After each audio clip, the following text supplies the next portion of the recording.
What's up everybody? I'm Diana DeNoble from Starker's Corsetry, and today we're going to be working on grommeting your underbust corset.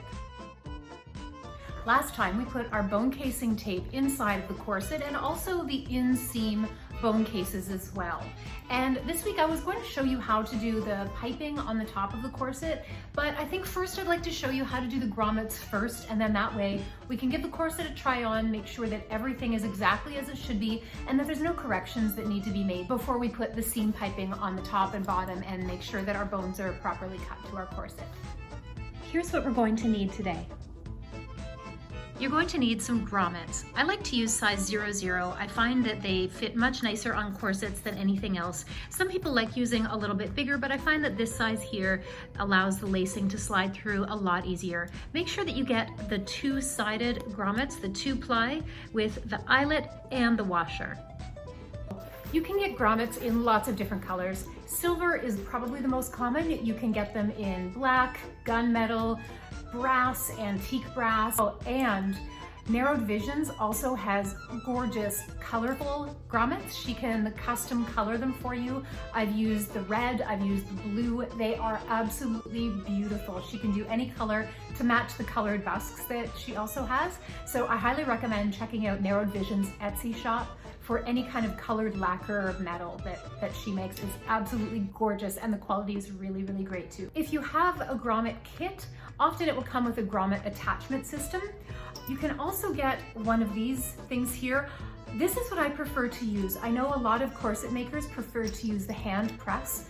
I like the control that this little situation gives here. You're also gonna need a good size rubber mallet.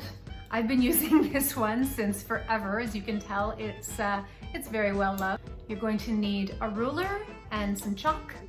And also we're gonna need some tea. What's the tea today? Honestly, straight up Starbucks iced Americano. It's been a week. Anyway, sometimes extra dose caffeine is what the doctor ordered. So let's get into it. But first, I have something amazing to show you. I couldn't resist. Oh my gosh, I swear I just went to the pet food store to get some aquarium plants, but wow.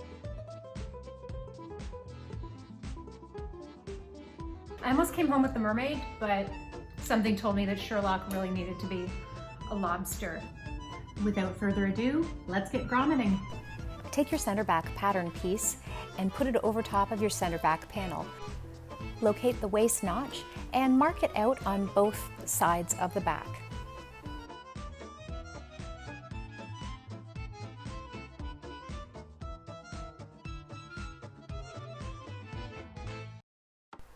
Mark the waist points all the way across to both sides.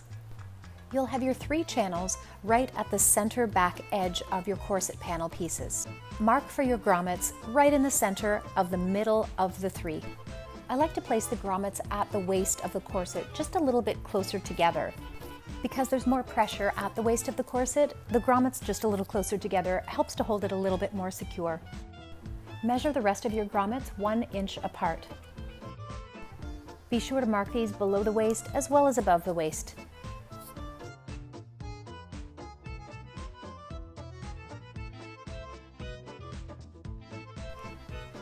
Line your notches up at the left and right side and copy your grommet markings onto the other side.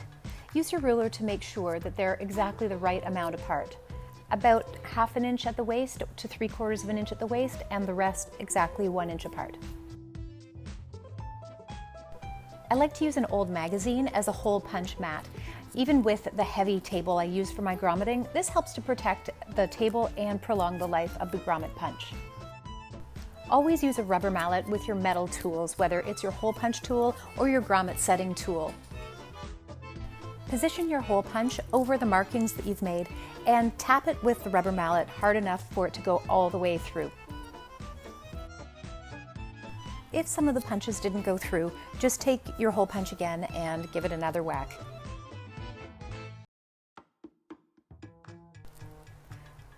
Once you've finished one side, go ahead and finish the other as well. Place the right side of your fabric down and get out your grommet setting tools. Position the grommet washer over the pin side of your grommet setting tools. Make sure that the sharp edge of your grommet washer is going to be facing into your fabric. This is going to help it to grab on the eyelet side of the washer a little bit better. Be sure that the washer stays on the grommet setter as the pin goes through the hole. These little things can slip away pretty easily. Position the eyelet with the pointy end facing into the corset. Once the two are firmly in place, give it a tap with your rubber mallet, firmly enough that it sets the two together, but not so much that it's going to split the grommet. Continue this all the way down on both sides of the corset back.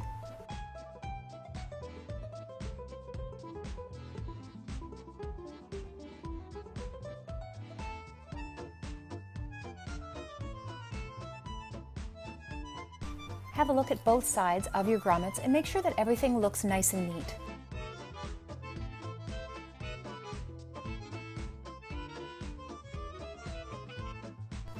If the grommet washer is still a little bit loose, or if you feel any sharp edges, give it a very gentle tap with a hammer.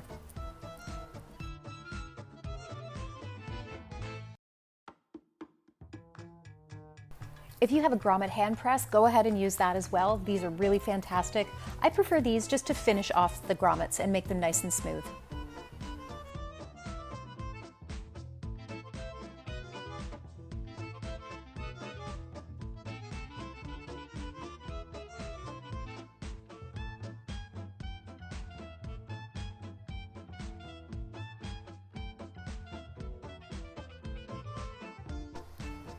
If you hit the mallet a little too heavy, it can split the grommet like this. If you see your grommet split, take it out, use your tools to clip it and pull it out gently as to not damage the fabric. This split in the grommet can damage your corset laces.